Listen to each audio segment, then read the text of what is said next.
You're standing in the backyard of your house, and the contractor wants to know how much fencing you need. And neither one of you want to walk the property, and you don't have a big tape measure, and you don't have a measuring wheel, but you need to get a good idea, and you need to do it quickly. I'll show you how to do that using Google Maps. Not Apple Maps, Google Maps. So in Google Maps, go in and find a piece of property. Here's one right here. Let's find a piece of property. Maybe it's your house.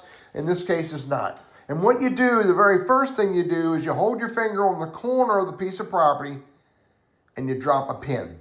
Now, once you drop a pin, if you scroll down in the white area, measure distance. Click on measure distance. Now what you do is you move the map around so you put that little black circle in the other corner, and down the bottom right, you click on the plus and you add a point. Then you go up to the front yard, all the way up or to wherever you want to go, and you add a point again. Then you go over to the other side, move the screen around, and move that circle to the next point, add a point, come all the way to the back, and when you come to the back, somewhere roughly, not exactly, add a point.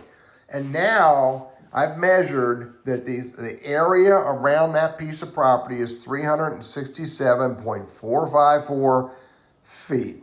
Now I have a gut feel how much fencing I'm going to need to get this guy to bring to me to fence in my yard. And I didn't have to measure it. I didn't have to walk all around it.